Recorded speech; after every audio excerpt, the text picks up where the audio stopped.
गडचिरोलीत पुराचा तडाखा, मृतदेह घेऊन जाणारी रुग्णवाहिका अडकली। दक्षिण गडचिरोलीतील नदी नाल्यांना आलेल्या पुरामुळे परिस्थिती गंभीर झाली आहे।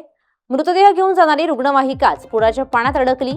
जिमलगट्टा येथील 65 वर्षीय मलैया पनट्टीवार यांचा उपचारादरम्यान मृत्यू झालाय। त्यांचा मृतदेह घेऊन जाताना रुग्णवाहिका ही त्या पुराच्या पाण्यामध्ये अडकली।